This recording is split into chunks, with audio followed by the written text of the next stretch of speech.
आप सबका PS study classes में स्वागत है। आज की वीडियो में हम जानेंगे मौलिक अधिकार के इम्पोर्टेंट आर्टिकल जो एग्जाम में बार बार पूछे जाते हैं। मौलिक अधिकार की सबसे पहले बात करें कि मौलिक अधिकार कहाँ से लिया गया, तो यूएसए से। मौलिक अधिकार हैं कितने, टोटल 6 हैं। पहले कितने थे, 7। तो 44वां संविधान संशोधन 1978 के द्वारा संपत्ति के अधिकार को हटा दिया गया, तो यानी कि मौलिक अधिकार कितने बचे हैं, टोटल 6 बचे हुए। अब बात करें कि मौलिक अधिकार कौन कौन से हैं। सबसे पहले 12 बताया गया राज्य की परिभाषा, यानी मूल अधिकार की परिभाषा बताई गई है। 13 बताया गया है कि मूल अधिकारों को असंगत या उनका अल्पीकरण करने वाली विधियां। 14 बताया गया है 14 से 18 तक में समानता का अधिकार। 14 बताया गया कि राज्य भारत के राज्य क्षेत्र में किसी भी विधि के समक्ष समता या विधियों के समान संरक्षण से वंचित नहीं करेगा। 15 बताया गया कि राज्य किसी नागरिक के विरुद्ध केवल धर्म, वंश, जाति, लिंग, जन्म स्थान या किसी के आधार पर कोई भेदभाव नहीं करेगा। 16 बताया गया है कि लोक नियोजन अवसर की समानता होगी। 17 बताया गया कि अनटचेबिलिटी यानी कि अप्रत्यास्थता का अंत किया जाता है, किसी भी आचरण पर निषिद्ध किया जाता है। 18 में बताया गया उपाधियों का अंत। 16 मतलब कि 19 से लेकर 22 तक बताया गया स्वतंत्रता का अधिकार। 19 में 6 प्रकार की स्वतंत्रता का अधिकार है।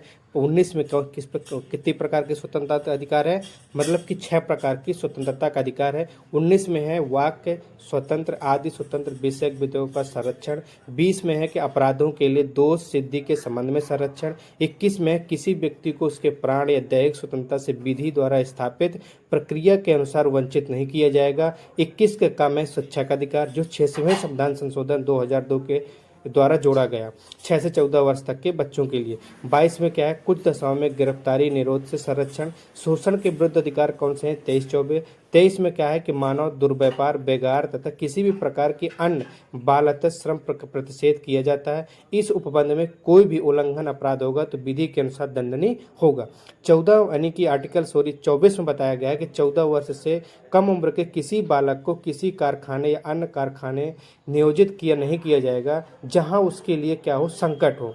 धर्म की स्वतंत्रता का अधिकार 25 से 28 में बताया गया है। 25 में बताया गया है कि अंतःकरण की और धर्म के अबाध्य रूप से मानने या आचार प्रचार करने की स्वतंत्रता है। 26 में बताया कि धार्मिक कार्यों के प्रबंधन की स्वतंत्रता। 27 में बताया किसी विशिष्ट धर्म की अभिवृद्धि के लिए करों के संसदाय के बारे में स्वतंत्रता। 28 में बताया कुछ मतलब कि 28 में ये बताया किसी भी मतलब कि कोई भी शिक्षा संस्थानों में धार्मिक शिक्षा नहीं दी जाएगी। फिर बताया गया है 29 से 31 में संस्कृति और शिक्षा संबंधित का अधिकार। 29 में क्या है कि अल्पसंख्यक वर्गों के हितों का संरक्षण। 30 में क्या है कि शिक्षा संस्थाओं की स्थापना और प्रशासन करने का अधिकार वर्गों का अधिकार है। 31 में क्या है, 31 का जो संपत्ति का अधिकार था, जो पहले 7 थे मौलिक अधिकार, अब कितने मौलिक अधिकार बचे हैं, 6, यानी कि संपत्ति के अधिकार को, ये जो 31 था उसमें था संपत्ति के अधिकार, तो यानी कि इसको हटा दिया गया है। अब बात करें 32 में, तो 32 को संवैधानिक उपचार का नागरिकता कहते हैं। तो ये आपके रहे पूरे मौलिक अधिकार जो एग्जाम में बार बार पूछे जाते हैं। इस वीडियो को 1 से 2 बार देख लेंगे आप लोग तो आपको मौलिक अधिकार याद हो जाएंगे। वीडियो कैसा लगा कमेंट करके जरूर बताएं। Thank you so much.